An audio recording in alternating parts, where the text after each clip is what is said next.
Welcome everybody to the Gressel Special. This is exciting for me to start my own show and be able to speak to some special guests, some teammates, and some other people around the league. I'm excited to have these casual conversations about life and soccer, and we're getting things started here with Steve Birnbaum, a DC United legend almost already. So I'm excited to have him on, and we had a really good conversation. And yeah, here it is. All right, so let's welcome Steve here to the show. Thank you very much for being the first guest at the Gressel Special. I'm excited to start talking to you a bit more. And I guess let's start with some quarantine updates. How's things going? How's the home? How's the family? Yeah, life is different right now. It's good. I'm enjoying time with the family. On dad duty, my wife is full-time working in the house, so I'm just trying to take care of the baby and make sure everything's going smooth. No, thanks for having me. I'm excited to be the first guest. I'm honored. No problem. Yeah, so you got any fun projects? Or I know that you have a big magnolia tree in the back. You had a lot of leaves falling out that thing a couple of weeks ago. So you got rid of all those, or did you hire somebody? No, we kind of just let them fall and they kind of just like dissipate into the ground. The grass is so long right now. I haven't cut it or anything like that because of the rain and all that. But no, it's nice having a big backyard, especially with the dog and when the weather's nice, I'll grill and all that stuff. That's about all I can do cooking wise. So, I feel lucky to be able to get out there and do that. Nice, that's good. Yeah, I think we're all in the kind of the same boat here. And I guess your baby's not big enough yet to really go out and play a lot, right? No, it's mostly just going on a bunch of walks and trying to keep her busy until the next nap time or when she needs to eat. So yeah, it's a lot of just playing on the ground. We have a mat that we take in the backyard and kind of just let her roll around on that when the weather's nice. And yeah, we just move from spot to spot and from game to game, trying to entertain as much as we can. Yeah, that's awesome. So let's talk a bit about kind of where you grew up and how you got where you are now. I know you're a California guy. You've told me that a bunch of times. Went to UC Berkeley. So take me a bit through your time in California. Yeah, from Irvine in Orange County, so Southern California. Grew up there, played all different types of sports growing up, mostly baseball and soccer. And then, when you're, in California, you have to pick a sport. And when I got to freshman year in high school, I chose soccer and just kind of stuck with it and ended up getting recruited up to Berkeley, which is in Northern California and close to San Francisco. So, yeah, that was the biggest and probably best decision.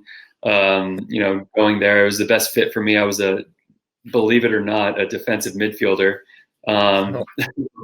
Yeah, before going to college and even my freshman year of college, I was a number 6.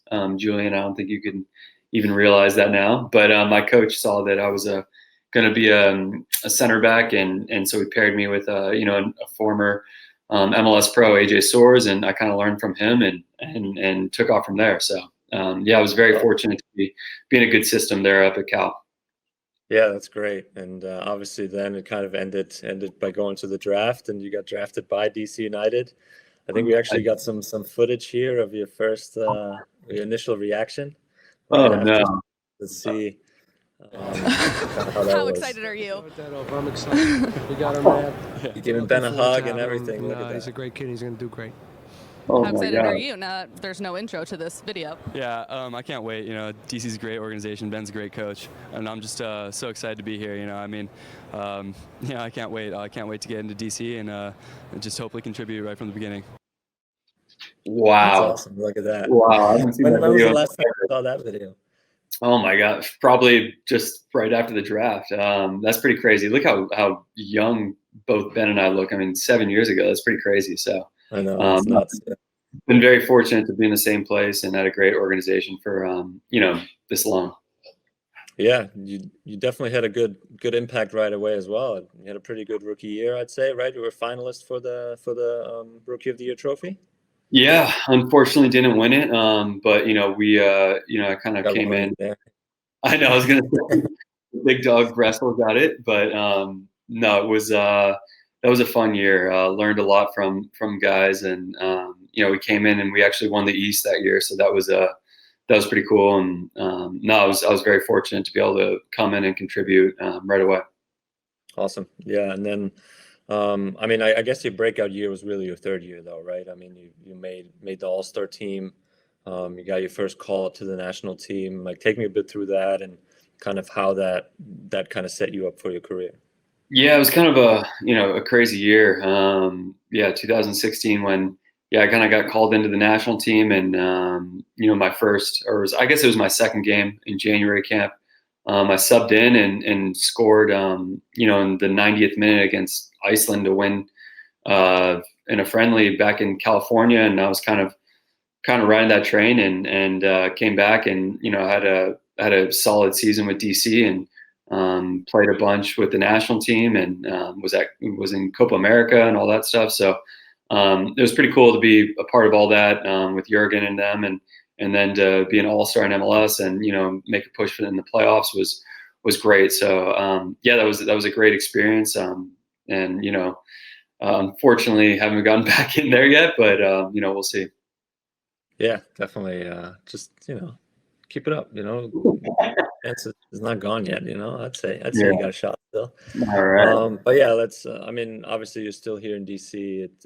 You're almost a legend already. Kind of just missing some hardware. I feel like hopefully we can get that in the near future. That'd be nice.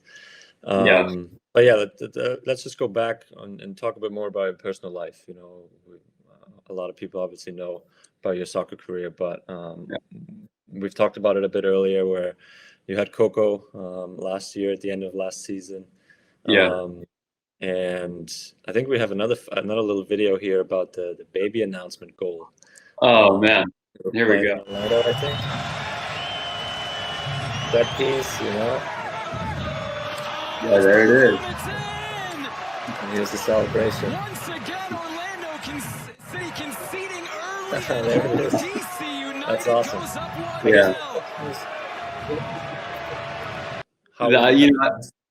It was funny because I was, we were I was early on in the season, and that was, it was kind of before we let everyone really know that, Jean was pregnant, and we told our, close friends and obviously our family and stuff like that, but no one really knew. And Wayne and I were in the room, a couple days before, and I was like, I think if I do score this season, it has to be sometime soon that I can announce this. And it just happened to happen. Yeah. And he was like, go for it. I think that'd be cool. And, it was early on in the season. It was a nationally televised game. And so, I did that, and Jean really had no clue what was going on. She didn't even know that was a thing. She doesn't really watch a ton of soccer. So she had no idea, and she didn't know that I was going to do that. So, she started getting a bunch of phone calls and texts from random, people, like her friends, like, oh my gosh, didn't even know you were pregnant. Like, what's going on? She's like, how do these people know? And then, I called her after the game, and no, she was happy. I was worried she was gonna be mad at me, but she was happy. That's great. That's awesome. That's a great way to kind of announce it, I guess, in that sense.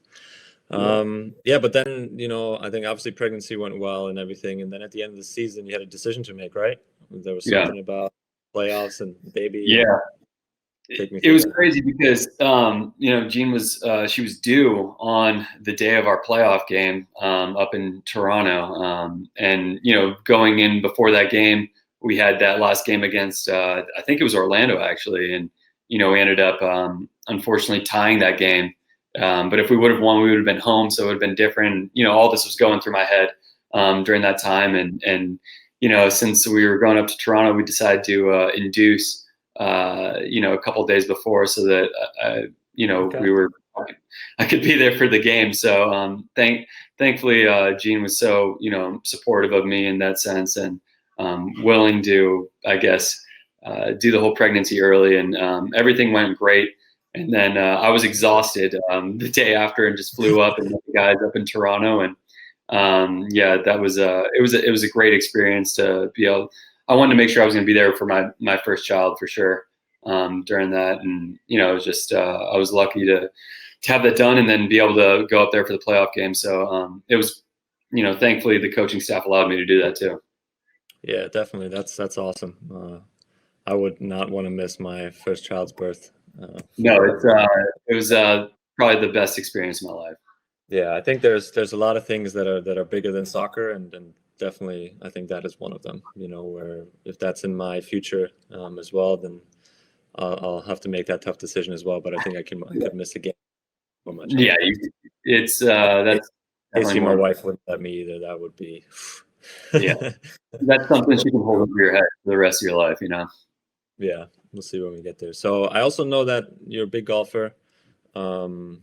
Just like me, we've actually played around together. Only got one in before this quarantine stuff happened. So, Yeah. yeah, tell me a bit about kind of what you like about the game, and if you're more of a competitive guy on the course, where you like shooting low, or you're really getting into it, or you're more relaxed. Well, I mean, we've gone out there once, and I think you're much more a superior golfer than I am, to say the least. You can really swing the stick, but no, I got into it kind of. Really got into it my rookie year. There's a bunch of golfers on the team at the time, and just kind of took to it. It was a great. I love sports, and I didn't really. I played a little bit of golf growing up, but not a ton. And then just kind of took to it. Kind of went out there once a week with maybe 5 or 6 guys, and I just really enjoyed it. They taught me a lot, and I'm not the most competitive guy, but when we'll play matches, it does get competitive. But I really just go out there to be. I love being in the outdoors, and just being around the guys and being able to play a sport that's not taxing on your body too much. So I think it's probably the best sport to play while you're a professional in another sport, I guess. You can get around with all the other guys, like guys like Steph Curry, Aaron Rodgers, all those guys play golf on the side. It's something that you can play. So no, I love it, and I'm excited to get back out with you. Yeah, we gotta get it done soon. I think the golf courses are actually still open, so as long as we walk, we might be fine. Yeah, we'll stay 6 feet apart. To make it a bit more competitive, I guess we just gotta throw some money in there. Yeah.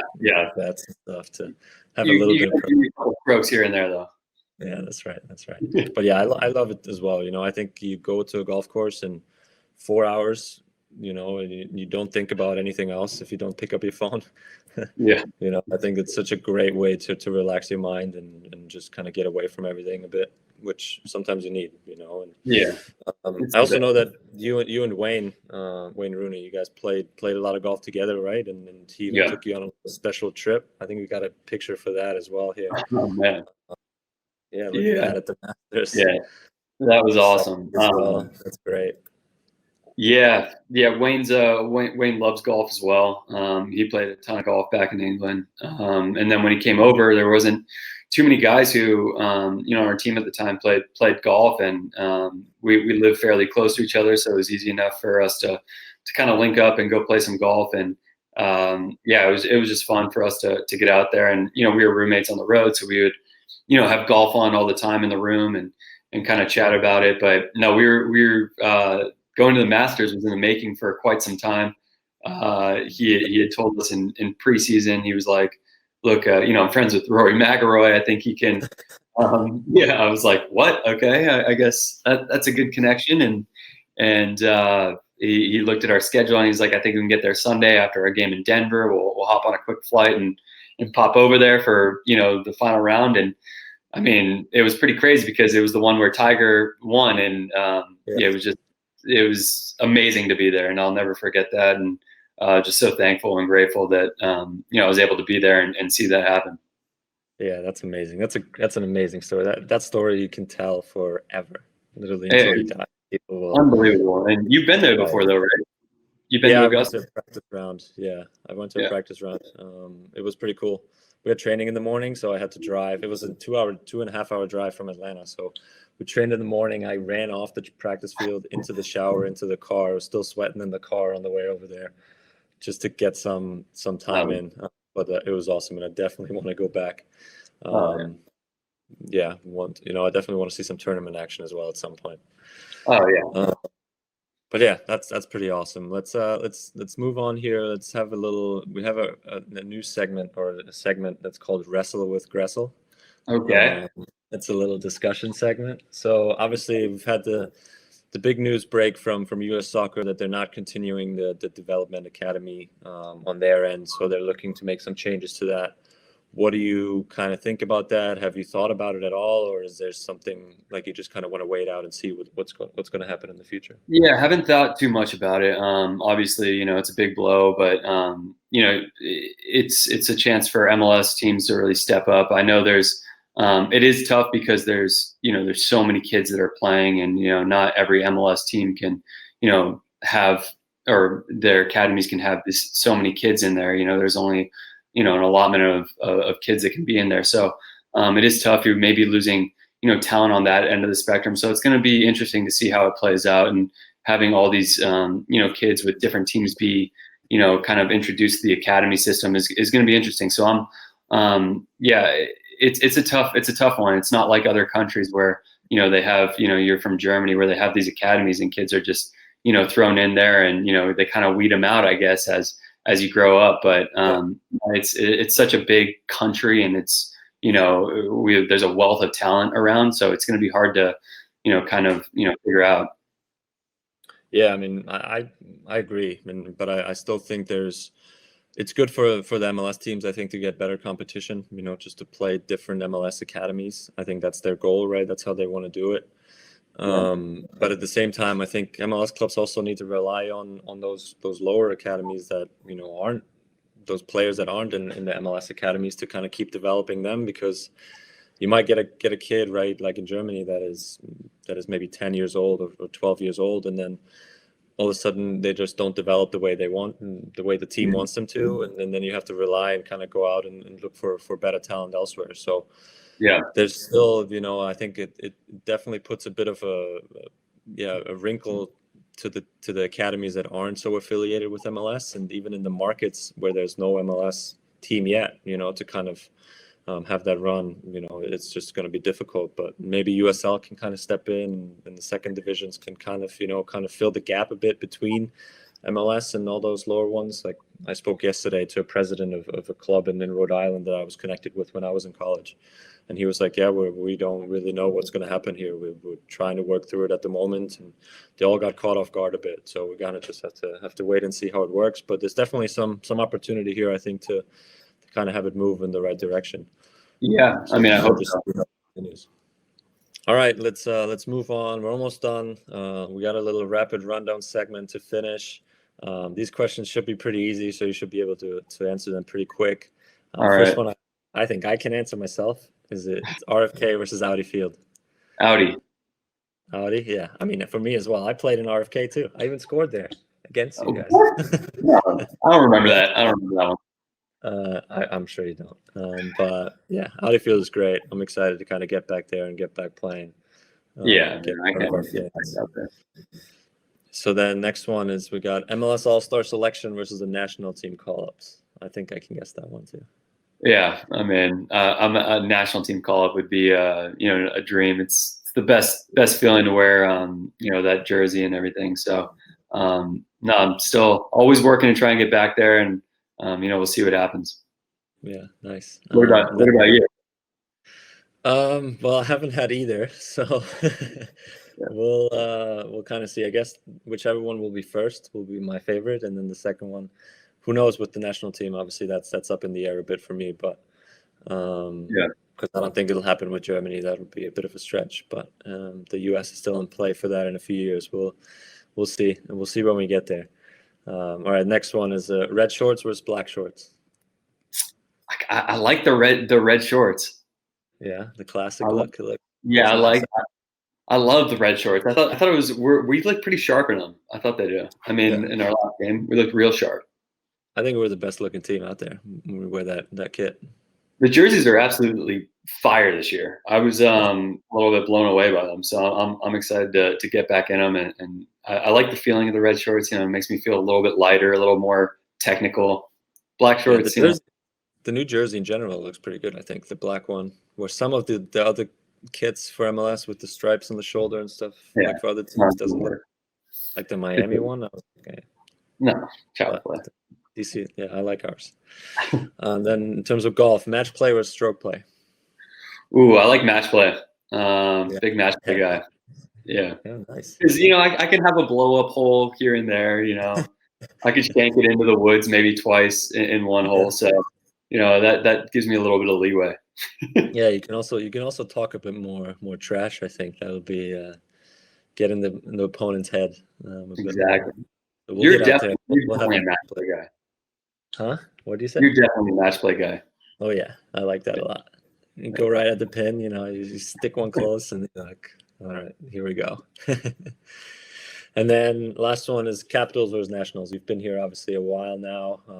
I don't know if you're a DC guy over a Cali guy yet, but what do you like, hockey or baseball? Yeah, I'm a baseball guy. I'm a big Nats fan.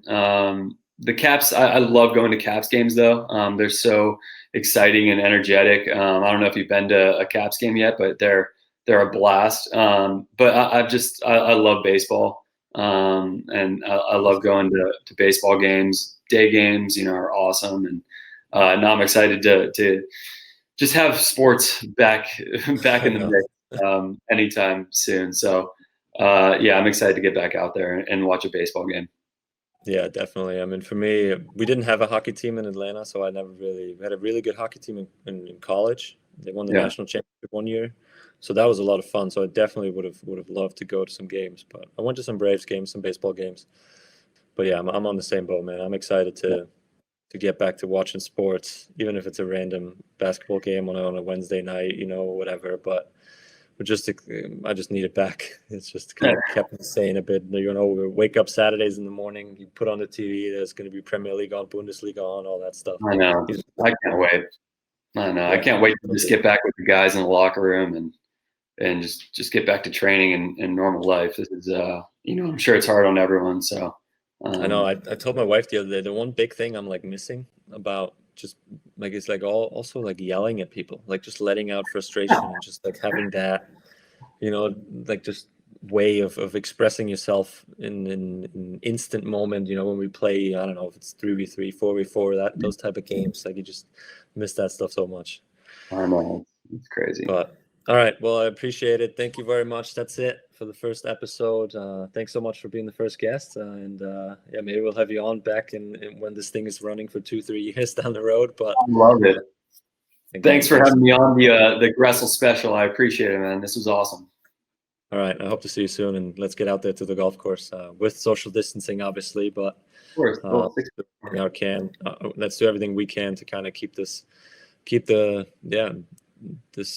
quarantine stuff going the way it's supposed to, and then always hopefully we can move past it and get back to our normal lives. But thanks again, and see you soon, buddy. Yeah, sounds good, man.